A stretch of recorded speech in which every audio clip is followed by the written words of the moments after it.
some of the balls he threw were fantastic. Tyler Huntley. Huntley, yeah. He was fantastic. I didn't even realize they made the switch between Lamar and him because in Interesting. terms of running wise, they are both very, very similar. Is he a Utah kid? He was Huntley? definitely out west. I'll look it up real quick. But Tyler Huntley last year, I mean, he was good in relief. Like he made some mistakes and stuff, but he was still able to hit it. But I'll never forget because I had a DFS episode going. Yeah, it was Utah, by the way. I'm sitting there, right? And I had Marquise Brown in DFS. And it was the week that Huntley came in. And I'm literally like, I don't know, 5 or 6 points out. And Marquise Brown had like less than like 2% ownership, right? And Huntley ends up missing him deep while he was wide open. He burned the corner. The corner's laying on the ground, right? And so Marquise Brown is running wide open 20 yards down the field, and Huntley overthrows him. And I was pissed. I was so mad because if I would have hit that, I ended up going in doing the math and everything, and I would have won like probably $4 or $5 if he hits him for that touchdown. It was so close. Like I was pissed. But see, this is why I can't do the daily stuff. I don't think my heart can take it, man. Like I wouldn't sleep for 2 nights if I lost $4 or $5 on a play. Like I'd be done. It was literally one play. And actually I lost 17.5 grand when 2 years ago when Jalen Samuels came in and took some snaps away when he ended up hurting his knee or whatever the case was from James Conner. And it was 2 snaps. And he ended up scoring on that play. I mean, there was a giant open hole. If it was James Conner in the game at that time, I would be walking around with, 20 grand in my pocket right now. I was pissed. I was so pissed. I mean, I've hit big. I've had some big hits. I've had $2,000, $3,000, $4,000 hits on DFS, but I've never had like that big, like, 10 grand plus hit. I've always gotten close. Always been like 1 or 2 players away, but I have never had that 10 grand hit. So I actually did a mock draft game through ESPN the year that Sean Taylor came out, and I really wanted us to draft Sean Taylor. So when I set my mock, I had us taking Kellen Winslow and Taylor going the next pick because I wanted to like, okay, at least if we take Winslow, I'll be happy because that was the 2 that we were kind of between. Yep.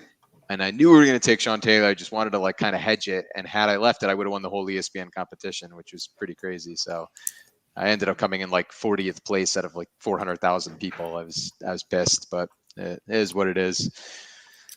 So let's jump right into it. So another episode of Washington Intervention. What Gibbs FF, Ryan. We also have Chase Vernon and Mark Krauchik with us today hosting the show. We're really going to break down for you tonight the roster cuts coming up ahead of tomorrow's deadline. We're looking at who we think is going to make the final 53 and just kind of going back and forth and trying to dissect that. And then looking forward to next week getting together and all chatting after it all comes into fruition. But we have some pretty interesting decisions to make. And, Mark, I'm going to start with you, man, from a quarterback perspective. And I know a lot of people were complaining about how Kyle Allen performed in the last preseason game. What are you looking at from the quarterback position? How many are we keeping? I think if you looked at the news, we just cut Steven Montez, who is a candidate probably for the practice squad. What are you looking at from a QB perspective? How many do you think we're going with? I still think we're keeping 3. I do. I don't hate Kyle Allen's performance the other day. He had multiple drops on him, very catchable balls. I don't think he was terrible. I like Kyle Allen. I really do. I don't think he's a starter in the NFL, but I don't dislike Kyle at all. I think we serviceable when he came in for us that time, and he was actually having a decent game against the Giants until he got that Jabril Peppers leg whip, broken leg. But out this year, I think if you think about it, we're going into another COVID season. I think you kind of need to have those 3 starters and kind of keep one quarantined away from everybody, so you can, try to guarantee that you have a starter for Sunday. Because 17 game schedule, COVID season. I think we keep 3 quarterbacks as well. Chase, what are you thinking? Like I do think we end up having 3, but you can actually protect that are on the practice squad. You can quarterbacks that I guess there's like a certain point. So if you try to practice squad, it's and you designate them early. You can't protect them earlier in the week. However, after like Wednesday or something like that, you can protect them throughout that. And obviously with Kyle Allen, I don't think there's any chance he ends up in the practice squad if we decide to try to keep him. So I actually have Kyle Allen as a trade candidate to the back end of a roster, possibly, like a conditional 7th round pick or so. Meanwhile, I think that Steven Montez, I think he's a player that you can sneak into the back end of your roster who knows the offense, who could be an emergency quarterback that could get us through. Obviously, if he's in, we're going to run the ball probably 40 times that game. But, I think that Steven Montez is actually a better candidate than Kyle Allen to remain as part of the Washington football team, just not on the roster. He'll be a practice squad candidate. So I think we go 2. I really do. I think we go 2. And, I think that it's a solid play, moving forward to roster one of these guys on the practice squad, just because we're so deep everywhere else. We are so deep. Well, that's the thing when I was doing it, and I agree with you, Chase. I actually was sitting there going, okay, we could totally just keep 2. I don't hate that. But when you go through the whole roster and you look at like the offensive line, you have 5 guys that could play tackle. Flowers, if you need to. We don't want Don't to. even say it. I don't even want to hear Flowers at tackle. He was drafted as a tackle, but I I'm don't just want saying, him we playing don't. tackle. No, never. But we have so many guys that play all over the place that the versatility is really nice. So when you do, your best 53 football players, I think Kyle Allen is one of them, and I think he makes the roster.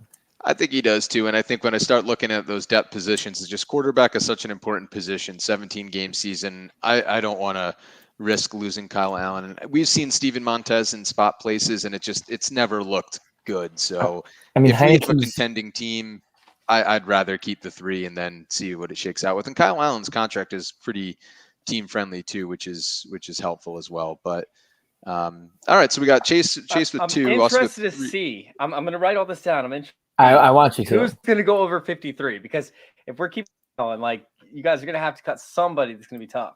And so it's going to come down to the last little bit of this where it's going to be like, okay, would you rather have Kyle Allen or would you rather have a guy like, I don't know, Antonu Gandy-Gold?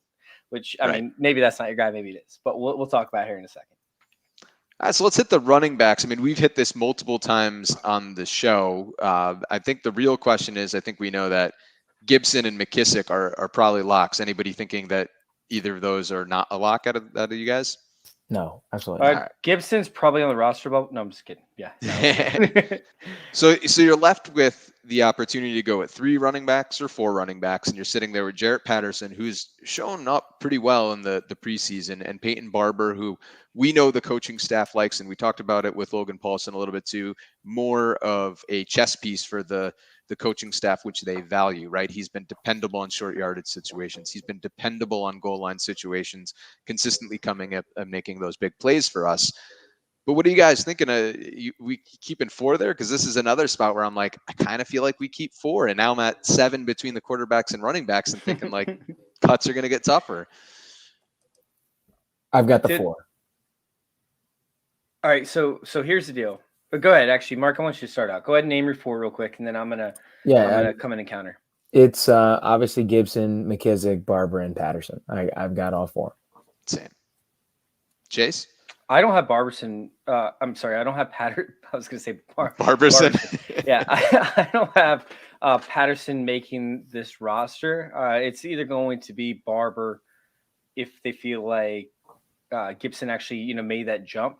Like then Barber will be the cut where, they feel like Gibson can actually be the goal line back, which they've shown him in short yard situations succeeding on 3rd downs throughout the preseason. So maybe Barber does get the cut, but Patterson, he's a little bit on the smaller side of 5'7". He's an okay pass blocking running back at best. He doesn't really have the size to be able to stonewall, defensive ends and whatnot. So, when it comes to keeping your quarterbacks healthy and safe, I don't see how you can really keep both these guys on the roster, because what is Jarrett Patterson going to do if he does stay on the roster? If they cut him, there's a good chance he ends up getting snagged up. Hopefully that's not the case. But, when would you use Patterson? You're not going to use him in the 4th quarter if you're up by a touchdown, right? Because, he's a rookie. You don't want him losing the ball. You're not going to use him in pass blocking situations.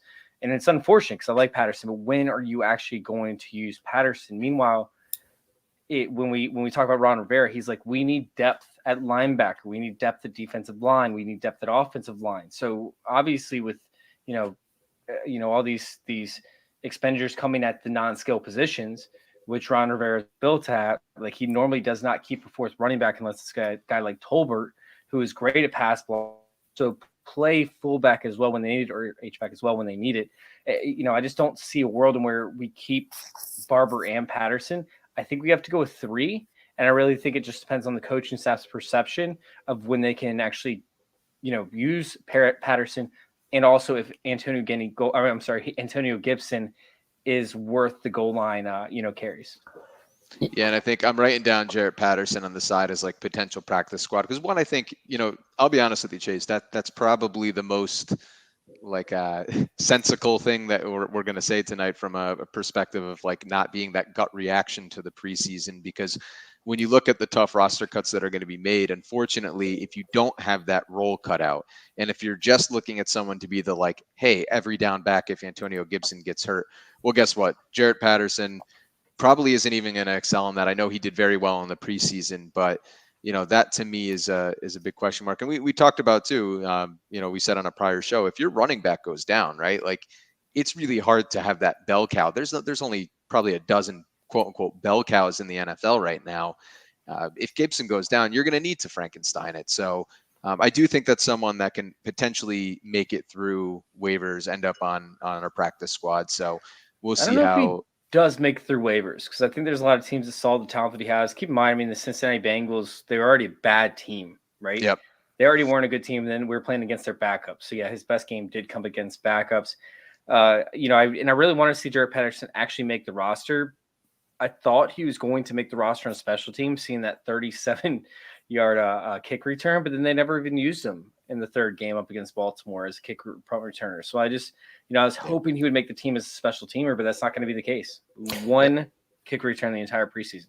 And one kick return in his collegiate career, I think, right? I don't hate that take at all. When you really do say Ron Rivera wants depth and he wants the extra lineman and when we're talking 17-game season, yep.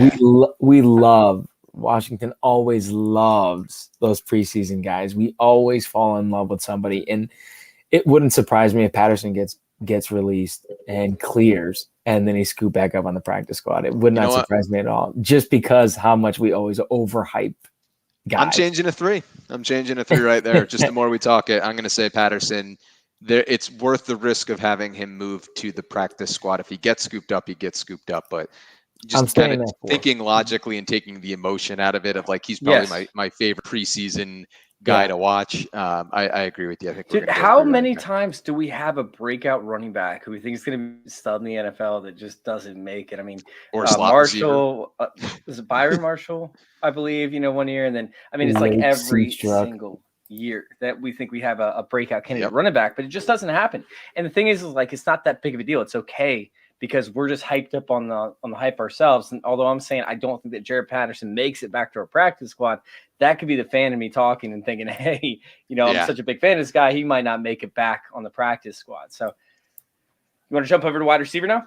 I want to jump over to tight end because I got a really quick question for you guys, because it was really interesting what happened this week. I was reading that Ricky Seals-Jones actually was getting snaps with the first team offense, which I thought was pretty interesting.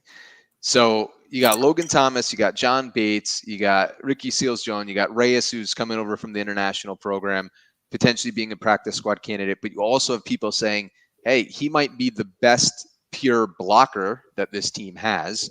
What are you guys thinking? Chase, I'm going to start with you at the tight end position. Who makes it and how many are we keeping?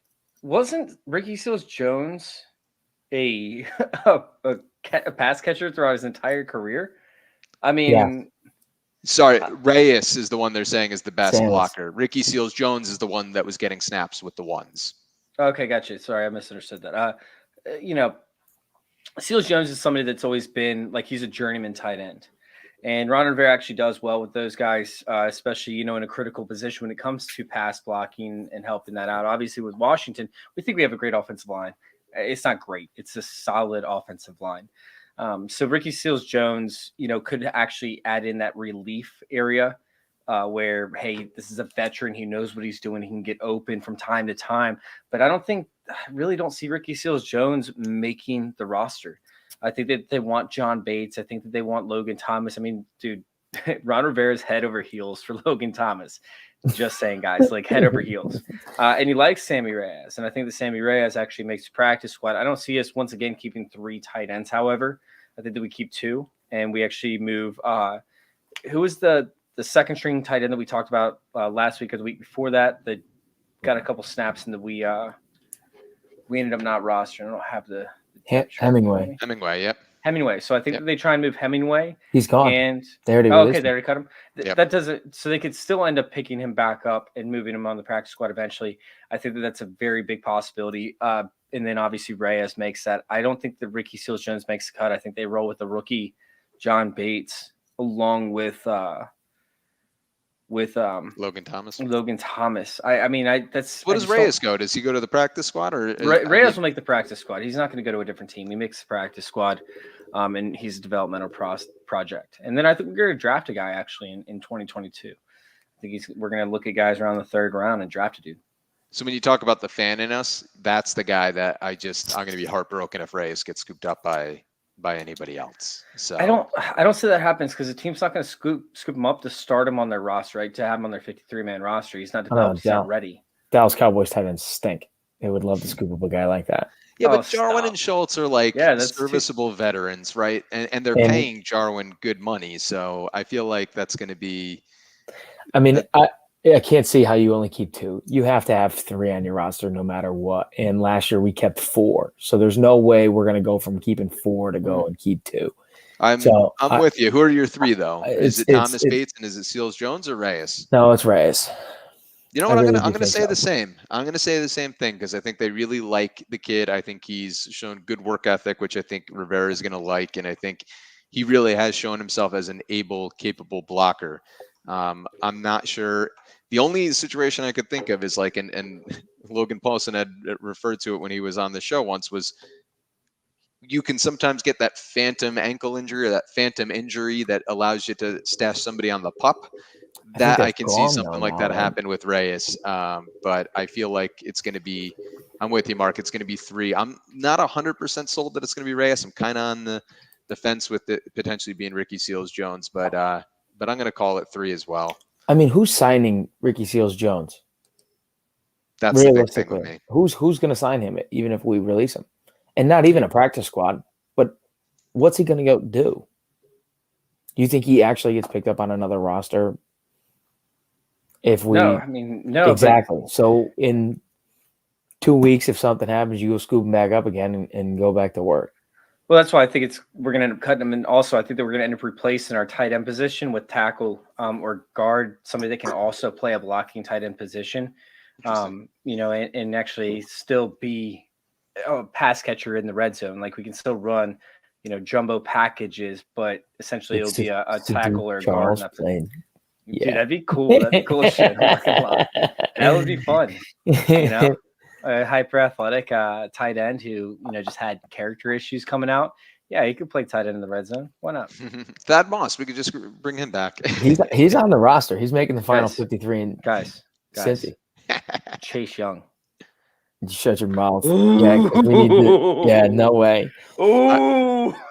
No way, no chance. My head goes to like if he ever got hurt on a playing tight end. That's like the play when RG3 ran down the sidelines against Pittsburgh to catch that ball and got completely leveled. I remember it. Matt Ioannidis. So speaking of pass catchers, so we got 3-3-2 as our predictions here. What are we thinking for receivers? This is kind of one where I think, to me, it seems pretty locked into being 6, but I know we've had some disagreement there. Chase, let's start with you on the receivers. What's your final roster looking like for the 53? All right, so I have 6 for this one. Let's see. I've got, where are we? Terry McLaurin, Adam Humphries, De'Ami Brown, Curtis Samuel, Cam Sims, and Antonio Gandy Golden.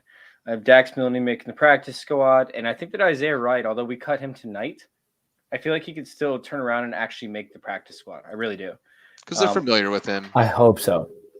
Yeah, we might be trying to sneak him in before the cuts come up. we're sitting here at 8:00 at night and we cut an undrafted wide receiver who played a few games with us. Like, I don't understand the point of cutting him prior to cut day. So I think that they cut him to possibly allow us to sneak him into the practice squad. Yeah, maybe. In a different, fashion than what you normally see, because other teams are going to want to see who actually gets cut, who the options are. And teams do this all the time where they cut a guy the night before to try and sneak him in later because teams forget that he got cut. I think that it's a good point. I actually have the exact same thing Chase does. And my only difference is DeAndre Carter. Yeah, I think DeAndre Carter's making this roster. He's terrible. Over who? Or do you have 7? I actually think I'm going to go 6, and I think I'm going to have Antonio Gandy Golden get cut. Oh, wow. That's your boy. That hurts you. And it hurts a lot. I have Adam Humphries getting cut before Antonio Gandy Golden. We can save $1 million because it's only $165,000 in dead cap space if we cut Adam Humphries. And Adam Humphries has not been good so far. Sure, he's run 11 routes. He's gotten targeted on 5 of them, but he only has 1 catch. He's not on the same page as Fitzpatrick. I think it was completely blown out of proportion in terms of how this connection was becoming relevant. It was probably back up.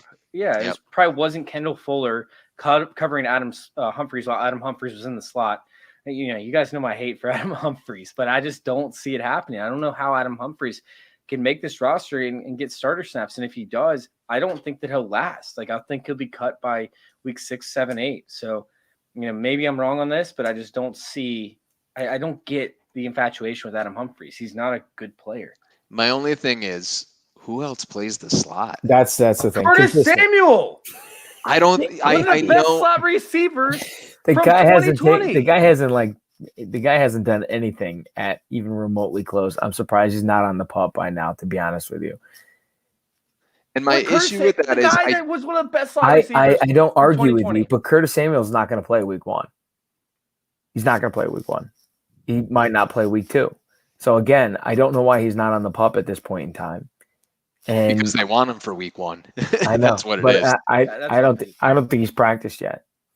So, and I don't think he's going to play week 1. I think he just did. I thought I just read that he was coming back this week, and I may have missed if he did or didn't, but I thought I had read that he was. But I think he's too big of a talent and too big of a chess piece in this offense for them to pup him. I think they'd rather risk almost burning a spot for a week, right, than having to lose him for an extended period of time. Because what's pup? 6 weeks is it that you have to be on it? Wasn't the COVID pup 3 weeks and they changed the whole ruling from last year? That's right. I might be dead wrong on that, but I think it's like 3 weeks or something. I'll look it up as you bring up the next positions. All right. So Mark, I'm going to start with you, man, because this is your bread and butter, your favorite position to kind of break down as a former offensive lineman yourself. There seems to be a pretty set, I think, starting 4 at least with Charles Leno, Chase Roulier, Brandon Scherf, Sam Cosmi. The left guard position we talked about a little bit, and there's some talks of is it going to be Schweitzer or Flowers. Both guards, I think you're going to say make the roster, correct? Yeah, absolutely. So that's our 6, and I think Cornelius Lucas as a swing tackle is definitely 100%. A 7 lock. Yep. How many more are we keeping? So obviously Sadiq's a lock as well. He's your 8, and then I personally think we're talking 2 more. Who are your 2? I'm going to say you're saying Larson. I've got Larson. Right. He's Ron Rivera's signing. I think we're going to go Larson over Ishmael. I think you can sneak him on the practice squad. And I kind of changed my mind the other day. I was thinking David Sharp, but I've been watching Wes Martin again, and I think it's going to be Wes Martin. I think with the play, they've been forcing Sadiq into that tackle role. Granted, I think he's a guard in the future. I don't want to see him play tackle. I think they're going to keep Sadiq at tackle for this year to be the emergency guy, and I think they're going to keep Wes Martin. So I've got 10 offensive linemen. Yeah. What about you, Chase? I have 10 as well. I have the original starting lineup in the Lucas, Flowers, Larson, Charles, and Martin. I believe that's what you said, right, Mark? It's going to be Cosme, Leno, Sheriff, the tackle. Yeah. The guard. starters. Yeah, I was naming the backup. So you have the starters. Oh, and then the yeah. I'm backups. sorry. Yeah. Yeah. So I have 10. And I think that's the position where, again, we talk about the impact of two things: COVID season and a 17-game schedule. And both of those, if you look at what is the hardest position to keep healthy, I think it's the offensive line. And I think teams are decimated, and it is very, very hard midseason to find any talent at the offensive line when you have injuries if you're trying to bring in depth. So I'm with you guys. I think that probably ends up, I have us at 9 at the moment, but I would not be surprised that we snuck in a 10. Who's that last one that you don't have Wes Martin? I didn't have Wes Martin on there. But Yeah. I really like your point, though, Mark, about how Charles has been. They've really been forcing him at tackle, so it kind of makes you think. He hasn't taken a surprise snap move at guard, I don't think. Yeah. Yep. And so I can't picture him. So in that instance, if they really view Charles as a tackle, then Martin is definitely on this roster, and you go with 10. So all right, so it's 23 on offense for me. You have, what is this? 26. Obviously, the cheese man. What's up? Cheeseman. I always keep it as Cheeseman. like a special teams one with like Cheeseman, Way, and Hopkins. Yeah, we'll keep that in special teams. And obviously, like those three are the locks for special teams, right? Where they're just special teams. Correct. Okay, so we have 23, 26, and I'm going 25 now. I'm going 3 quarterbacks, 3 running backs, 3 tight ends, 6 receivers, 10 O-line. I'm at 25 as well. I thought you went. No, I'm at 26. Wait, is Cheeseman part of the O-line pick? Nope. No, I'm at 26 right now. Mark's at 26. Because I originally had 4 running backs, and then I went to 3. All right, so at 25, 26, and I have 23 on offense. I seriously think that Ron Rivera is somebody that's going to load up on that D-line. So we have a very limited amount of time to finish this out. Obviously, you guys have a dynasty draft that you guys are getting into, or a keeper draft. I say we still keep going, though. I'm good. Keep going. Keep ripping through D-line.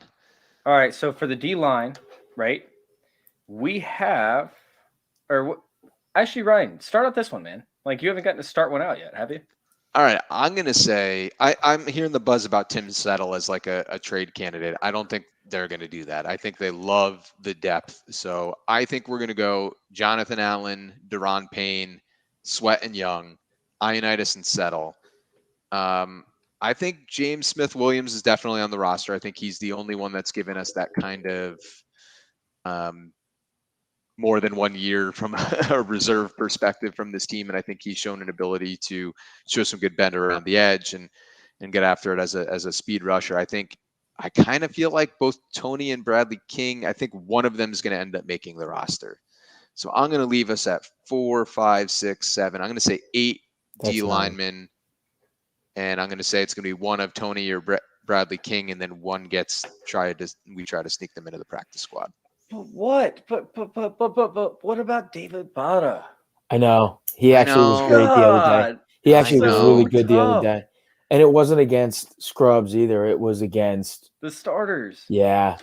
That sack he had on Lamar Jackson was like, holy. I literally, first off, I knew David Bada was on the roster. I didn't know what number he was.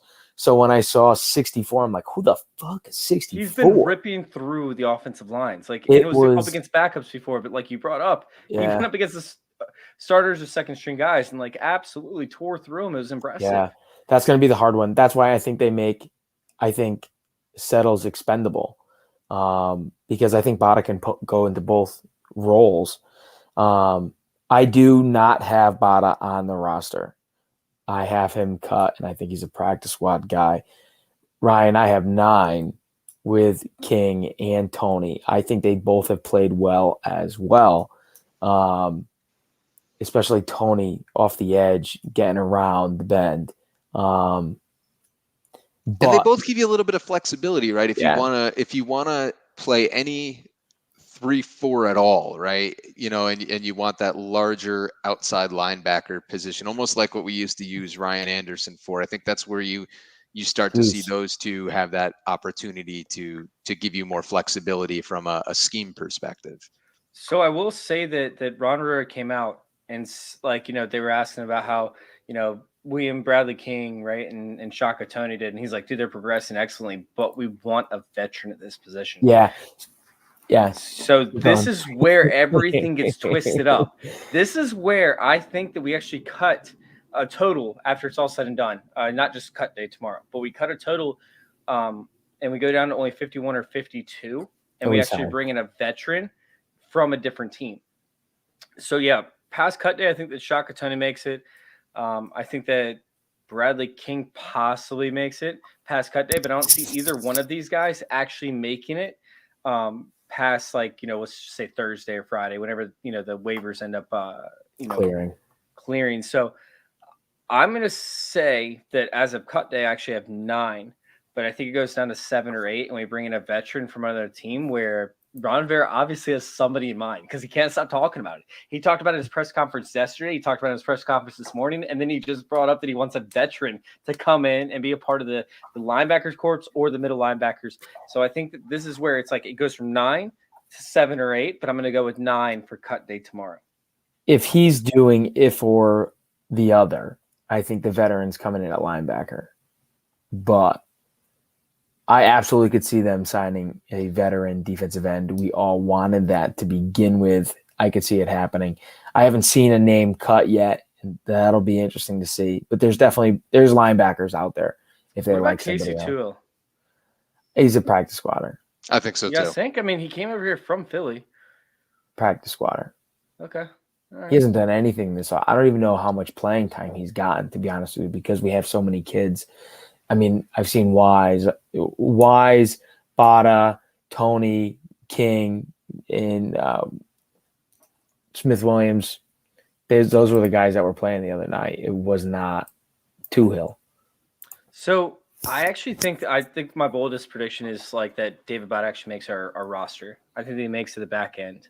Maybe it's just the fan side of me, but I think that he makes it. This Like, is the this same guy- reason why we cut Jared Patterson. I'm just going to tell you that. No, because Jared Patterson is a rookie, and he's not on the defensive line, which I told you he wants depth on the defensive line, right? That's what Ron Rivera wants. He wants depth in this area, and I think that if Dave Boddicker gets cut, he has a way bigger chance of getting picked up before like week 2, week 3, week 4 than a guy like Jared Patterson does. Sure, running backs get injured, but you're talking about 2, 3, 4 defensive lineman where he could actually line up in that position and play. He's very raw. Teams want this guy. He's a coveted player at a position that is very valuable.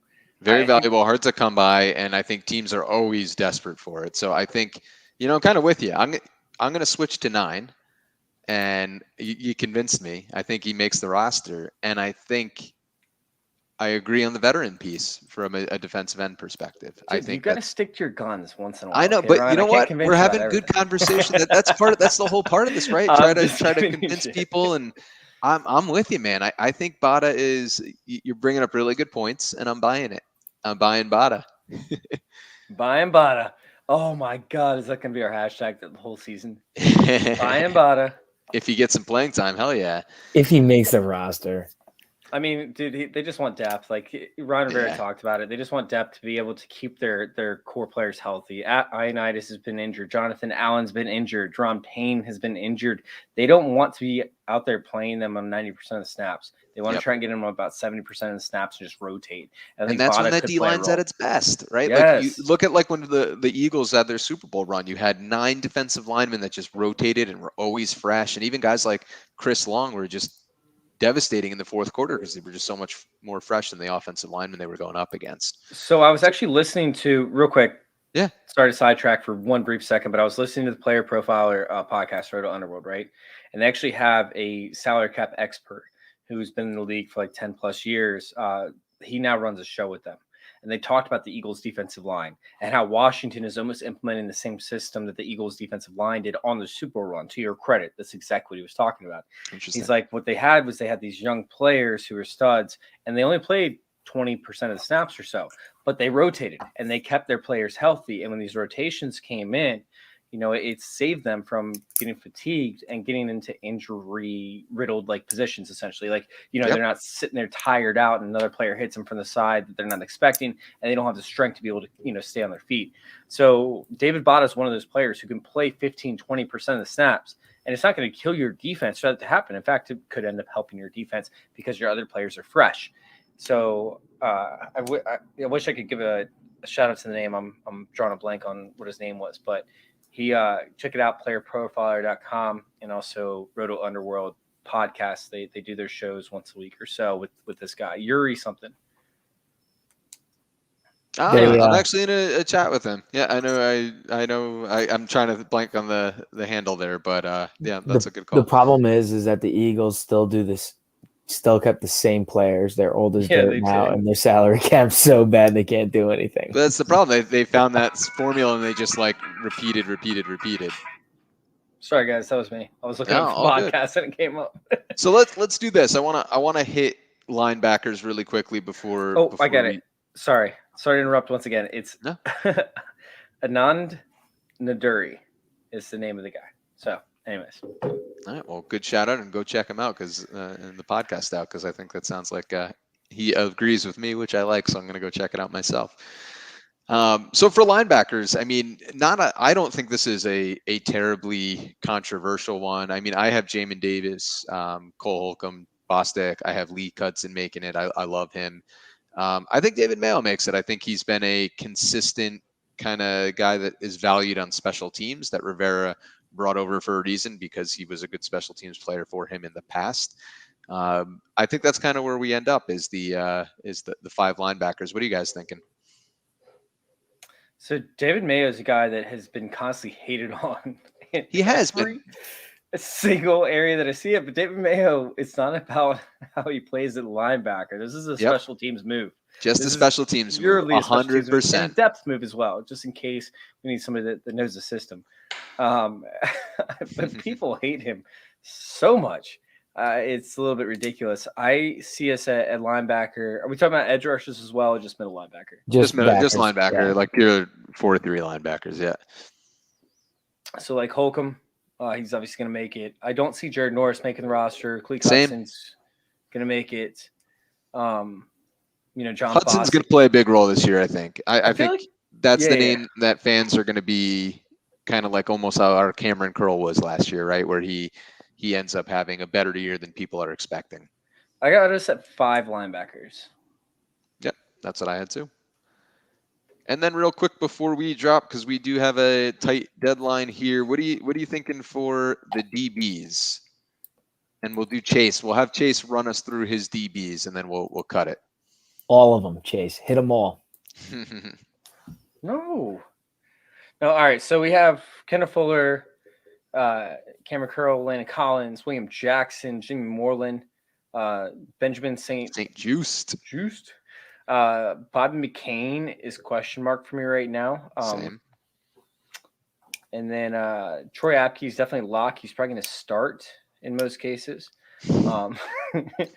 But you know I what? just want to see Mark cringe. The fact that you said he's a definite lock made me cringe, and then when you said start, I was like, okay, he's joking. What about DeShazer Everett? He's going to make the roster, I think, for sure. That's your purely special teams move. Yep. I think he's going to be depth at the safety position as well. Do you think that Derek Forrest actually plays more snaps than he does? Because I don't know if that's. I don't think he makes the roster. Yeah, I don't think so either. I think he's going to be practice squad. And that's going to be a tough one. I think I agree with that. It's just, I don't know. I feel like Derek Forrest, I feel like they like him in his versatility. So he's another guy that, like, when this goes back to what we were just talking about, right? Would you rather keep a versatile defensive lineman, or would you rather keep a 4th running back? And I'm going to take a defensive back, and I would take the defensive back almost every time. So that's where I think the more we talk about it, like 3 running backs is where my head's at. Derek Forrest is not getting picked up by anybody. He's been atrocious in preseason. Yeah, he'll be practice squad. So I think he's definitely practice squad. I've got 11 in the secondary. I've got 6 corners with Jackson, Fuller, Moreland, McTire, Danny Johnson, and St. Juice. Danny Johnson is not a good.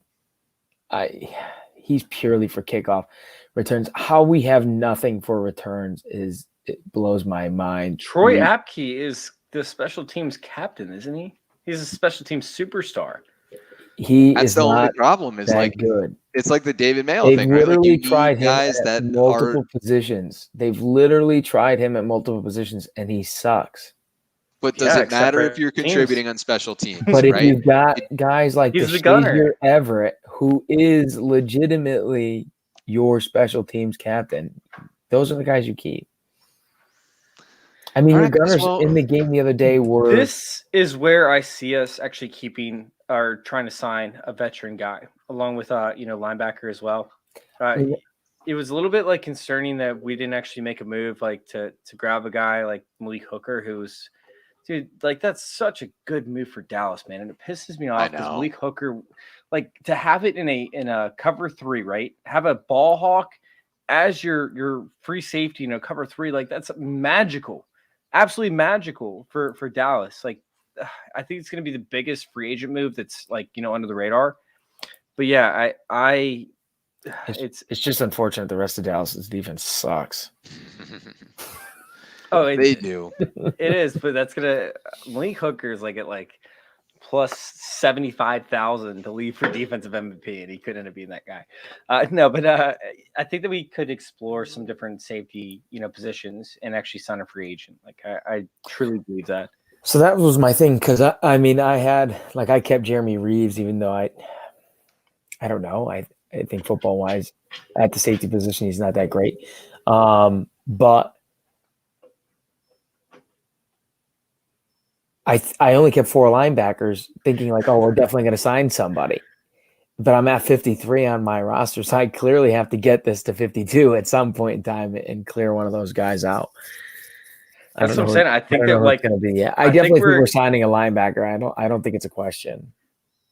All right, gang. Well, I got to drop it, so I'm going to let you two stay and do the wrap up. But just as a heads up, because I'm the commissioner of this league, so I do got to do my commissioner duties.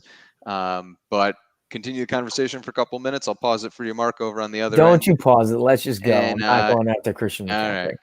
Well, what gives FF? Come find me, man. I appreciate everybody joining in and look forward to catching everybody next week after we break down the 53 and how we kind of land here. So. Oh, by the way, can we mention real quick that we're actually going to be switching it up? So instead of being not this week, but next week, we're actually going to be switching up to Monday or Tuesday nights at 9:30. We're going to say 9:30, could be 9:15. Next week or the following week? Next week, there's no games. Yeah, that's what I said. Not this week, but next week. Okay.